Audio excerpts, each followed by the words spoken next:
Hello, I'm Geoff Truscott, known as Johnny Canuck often. I'm selling my radio. I retired, got to sell it. Can't afford to live. Anyways, I have lots of things, lots of items. I have, if you come in here, these are all telephones, varying sizes and styles, right from what the letters are A to J or something, K. I've got at least one or two copies of most, sometimes multiples.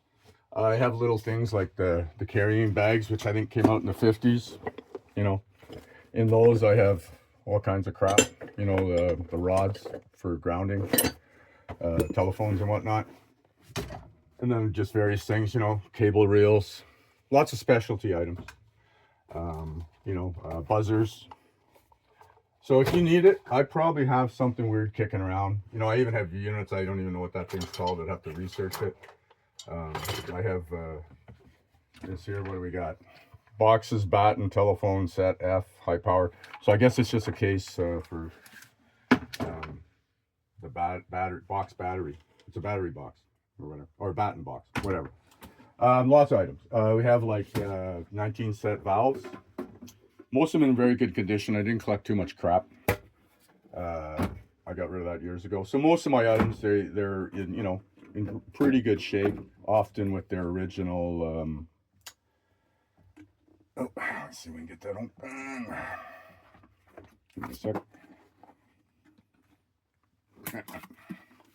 In pretty good condition, you know. Original valve covers everything, even the original cardboard. So they're all in pretty good shape. If you're interested in something, I can at some point we'll get organized and get a whole display of all of these in one spot, so you can select if you like something. As we come in the room here, on this wall, I've got a lot of just the weird meters and stuff that I collected. Also a bunch of 58 items, which I also have some on the other side we can show you later. I have 3 or 4 58 sets that are pretty near complete in different stages of repair. And, you know, even the satchels for them and stuff. And then here, again, satchels. I have various satchels. These are the American ones, signal satchels. I've actually been using them as purses myself. They actually work pretty good.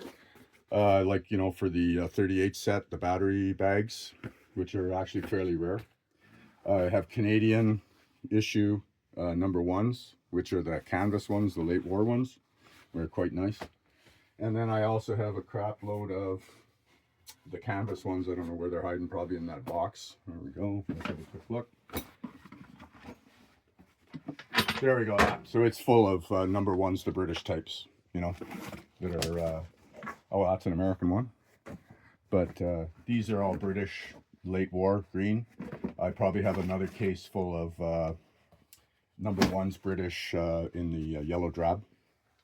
Then, you know, things like I have, you know, empty cases.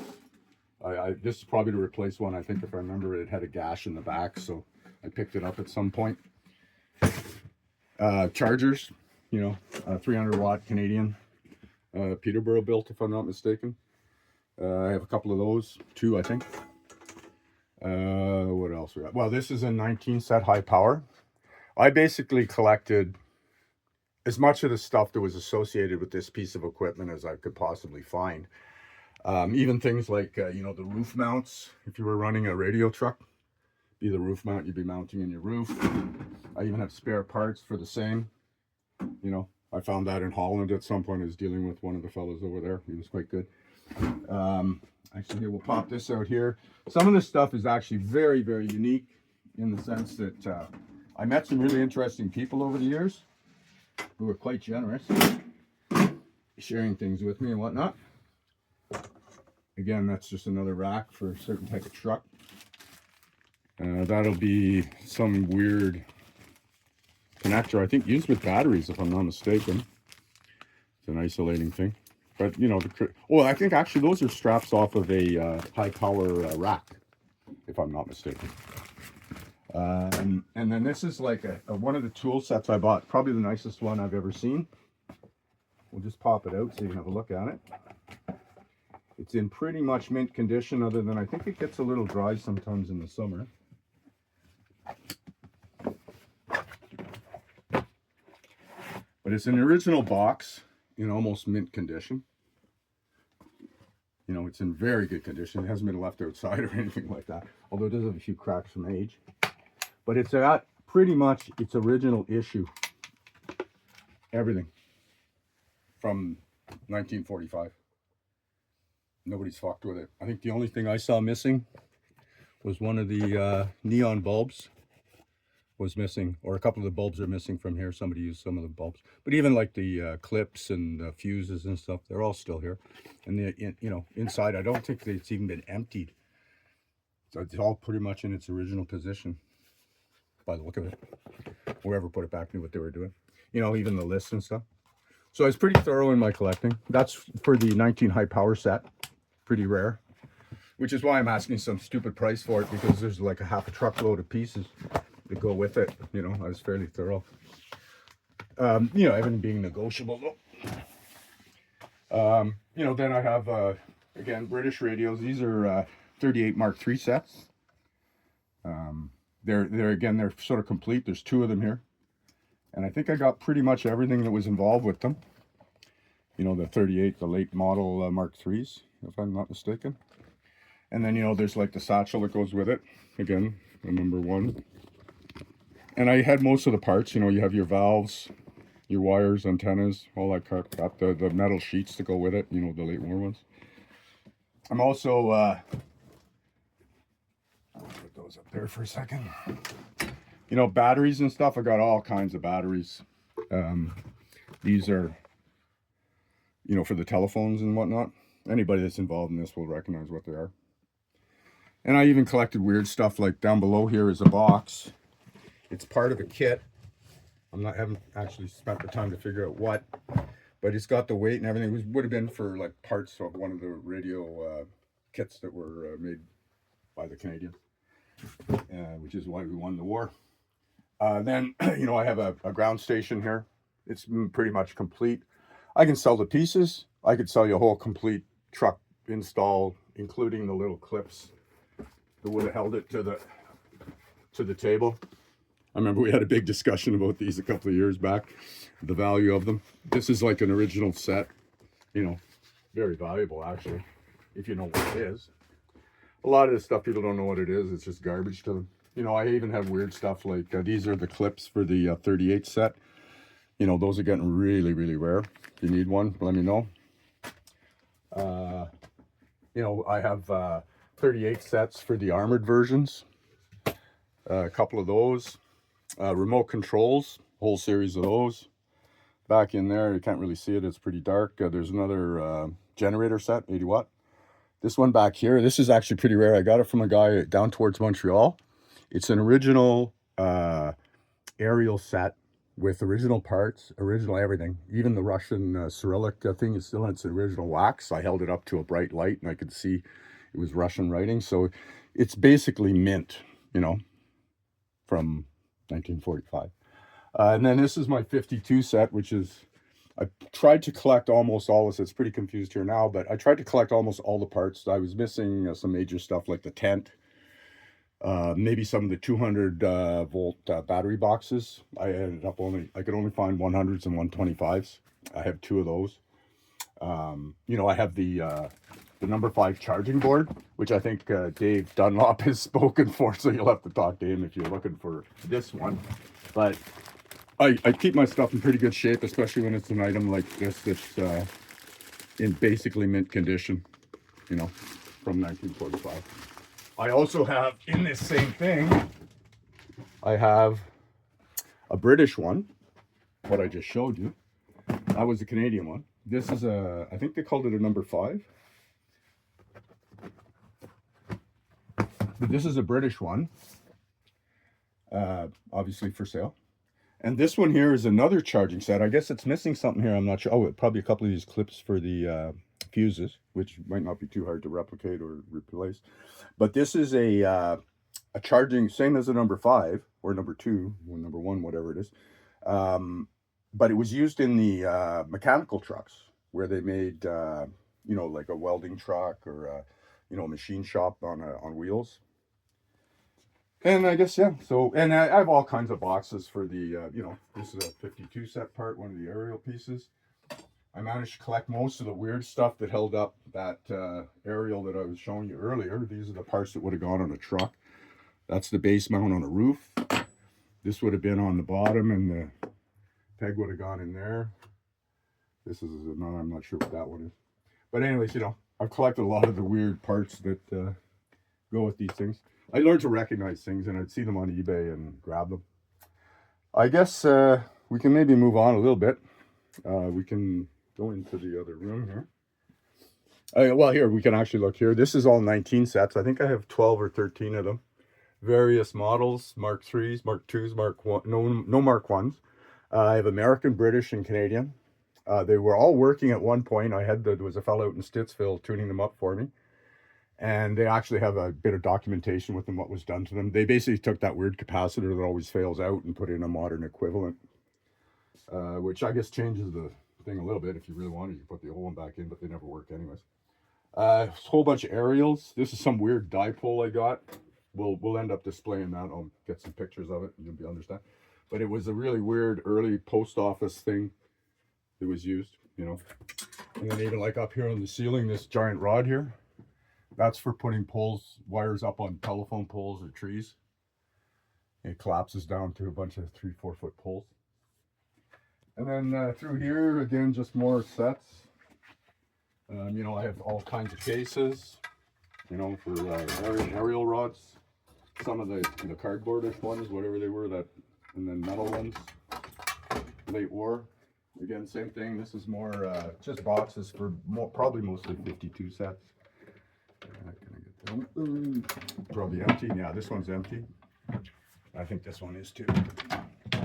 But I would see them and, you know, collect them as items of interest. You know, a lot of them are missing the original carry packs, you know, pieces have been pulled out. Like this one has that one doesn't. They're both the same box, right? Different paint jobs. This is original paint. This is late war modified. Probably some poor army bastard painting boxes all day. Better beating than bored, right? And then I have also I have like all kinds of parts, you know, shit that got taken apart. But you know, what's that worth? $10, whatever. Take it off my hands, please. You know, I have like shoulder straps, box of them, some in original packaging. You know, the shoulder straps that come with a telephone, and those pins I was showing you. The pin would have gone in here with a telephone strapped in. That held your telephone. But I've got, you know, obviously a whack load of those. Oh. And then as far as parts go, I've got a pretty big selection. Control units. You might get better light if you're, yeah. You know, control units. Probably more control units. I have, you know, sorted into various types, you know, number 1s, number 2s. This is that waterproof cover. I think we posted it on MLU, the description of it. It was used on the back of the tanks for the remote controls that you could talk to the tank commander. Plug a headset in. And a microphone. They had a special microphone. I think I've got some of them kicking around too. It actually clicked on there, one piece. Different sets again. You know, they'll call commander boxes. Lots of those around, not probably worth very much. Some of them are in pretty good condition though. Mint. Also have this is just a bunch of weird stuff. I'd have to actually, oh, this is superposer units, singles.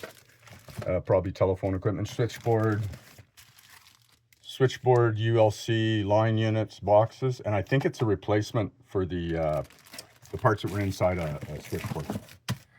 This is a superposer 2, I think, but an Italian one, and then just some charging unit. But I got all kinds of. I'll have to start cataloging all this stuff. If you see something that interests you, try to get hold of me. Tell me the per foot where it was on the video, and we'll see if we can track it down for you. You know, again, this is the radio headset or telephone handsets, all different kinds. You know, this one obviously is got a weird one with weird plugs in it. But anyways, again, all kinds of different radio parts. Down through here. I was looking for something for David, so if I come across it, you can mention it. Again, so these are cables. These are all for a number 10 switchboard, or whatever yeah, 10-line switchboard. The cables, red cables, black cables, insulators, and I think there was a bunch of little canvas covers and stuff that were over some of the parts to keep them waterproof, I guess. You know, even things like the bell ringers, all kinds of weird stuff. Got lots of items.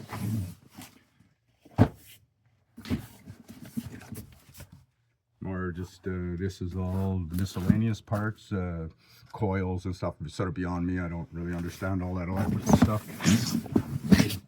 I got F-rod bases, you know, aerial bases, various kinds. You know, 8s, 10s. Even this one I'm not sure where it's from, but it's porcelain, which is odd. I haven't seen too many of those. You know, here's one that's this is one of the mounting brackets, you know, for on a Jeep or something. You know, the interior connecting, there's a name for them, I forget what it is right now. What else we got here? Miscellaneous cables. You know, again, that's probably sort of what David's looking for. He was looking for some cables for one of his soldering irons or something. I probably have something else before. I don't think that was the one, but again, here we got 5-point drop leads. You know, so these are all just, you know, for your C control units and remote units, males and females. You know, some of them are almost brand new, never used. And even a lot of the rubber's not even perished on them, so they were pretty well protected. Because that old rubber tends to perish quite fast. More control units.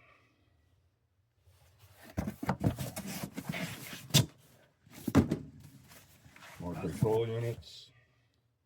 These are number 3s, if I'm not mistaken.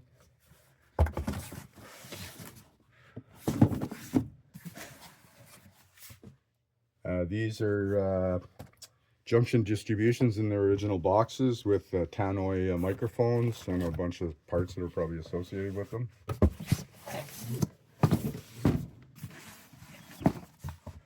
Again, just control units, all rubber cables by the look of it.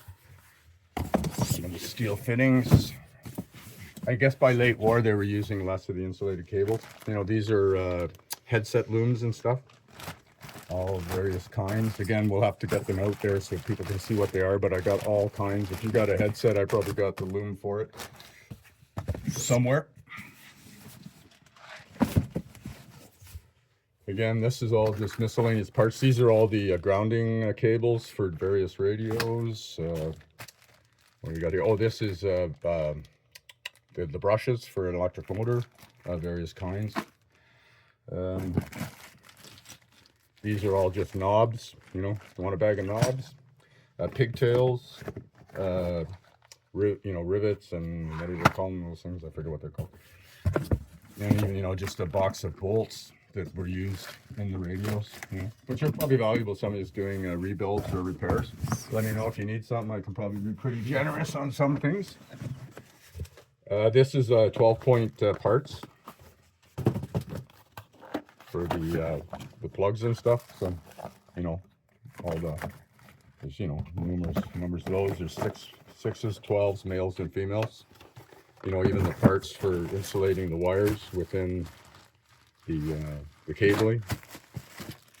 There's, you know, just miscellaneous parts. Maybe you're missing something. We can get those displayed at some point. People will be able to identify something. There's 1 or 2 more boxes here. We may as well have a look while we're here. What is this now? This is a tannoy power type microphone, Canadian version.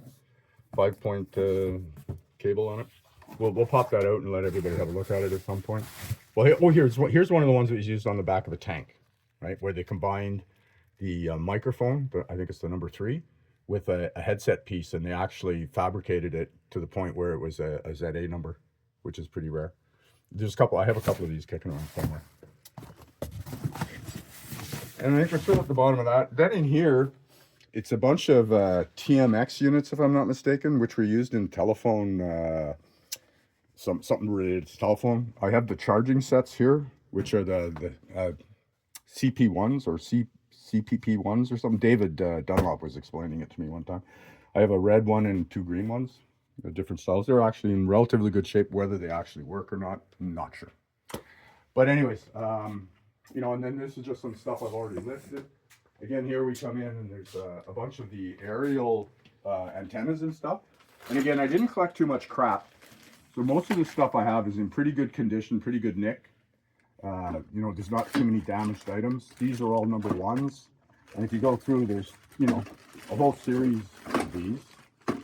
And they're pretty much covered all. And then I have, you know, so if you're looking for an aerial specific one, name it. You know, I even have some empty boards and stuff. And, you know, number 9s, all different ones. We'll get those listed so you can tell what they are. Again, cables, I've got lots of cables, all different kinds. I have a lot of battery cables from the later war stuff where you had the knife on fittings, I think they called them or something. But anyways, I have all kinds of cables here, right? Actually, David might be interested. Yeah, here's one of those knife on, you know, for connecting up the batteries in the later war sets. And, you know, all different, you know, connectors, all mostly related to batteries. I have one box all full. Yeah, well, here, these are all battery control wires and stuff, right? I also have a lot of cables, like the battery cables from batteries to radio sets with the 6-point leads and doubles and singles, and then the whole connection system that would work with a charging set with a charging board, the one we were looking at earlier. And again, I think that's what this is here, actually. This is mostly, there's a lot of cables in here. What do we got? Connectors, coax. Oh, yeah, that's a coax connector. So there's probably coax connectors. Yeah. These are all like fittings, you know, the coax fittings for the coaxial cables. Same thing here, more connectors, singles, number 10s, all kinds, right? Here we've got dog bones, big and small, various kinds. You know, we have like from the rubber to the metal. I also have the yellow ones. There's a box of them around somewhere. Actually, I have a whole case of a whole series of the yellow yellow cables. Lots of dog bones. I'm getting a little shy on the metal shielded cables, but you know, there's like for an interior tank, number 6 or a 6-point lead with connections for probably to a terminal box in a tank or something of that nature. Again, here's one that would clip onto just a battery set. So almost same type of thing, number 6 again, or 6-point again, with, you know, the cable. So there's lots of variety here. We'll try to get a little more specific on what exactly everything is. And I guess that's, oh, well, there's some more stuff in here if we come through here. This is some of the stuff I've listed, like a fair number of batteries. You know, here we've got that's metal grills. But we have all kinds of battery boxes. You know, this one here is the case for a battery box, or some on some vehicle, I guess. You know, different battery boxes, full of batteries. You know, some original, the glass cases from really early stuff, and then the inserts. The I think there's like this type of battery here that were used in here. You know, and this other, again, got steel battery boxes. I have a fair number of aerial sets. Actually, we could have shown you those, but there are basically I have all kinds of aerials. And then I have other things like these that are sort of rare. These are like either would be on a mule or on a Jeep. These ones I think came from the Jeep. Looking at the brackets, it came with it for mounting it on a Jeep. This would be for your British 80-watt charger with its gas. It would be a gas can and probably its toolkit. That was for carrying the same part of that set, but for carrying the batteries. I think by the weight of this, they're empty. They're not full. I do have some really nice batteries I bought. It cost me a ridiculous amount of money because nobody likes to ship this type of shit anymore. But they're in mint shape. Well, here's one already on there. You know, this is from the 50s and it's original. I think you don't find this type of stuff too often. You know, I got this original paperwork. The caps are still, you know, everything's in mint condition. Pretty rare. And then this, it's actually sitting, I'll just put this off to the side. Put that back together later. You know, and like I said, there's all kinds of battery boxes. This one's actually got its internals. And you can see the knife-on plugs or whatever they're called at the sides, which was the cables I was showing you before. You know, it's obviously missing the canvas strap that went over it, but it probably have some old other boxes exactly the same with the strap. This was a really nice set made by a fellow in London, Perry with the Sexton 25-pounder tank. He was a really good machinist, and he borrowed some parts from me and then copied them, and then he sold me these at a really fair price. I think, you know, $150, and I forget what that was. These are actually quite expensive these days. But these are copies that are in mint condition. I actually have quite a few original ones. I have original stacks, short, long, and actually extra long. I have a lot of the mounting brackets for the undersides. And I guess, you know, pretty much it. So anyways, if you're interested, feel free to contact me. Sometimes I'm a little slow. I'm pretty good with the email, not good with the phone. But if you're interested in something, let me know. I'd be happy to sell it to you if we could agree on a price. If you're fair, I'll be fair. Thanks.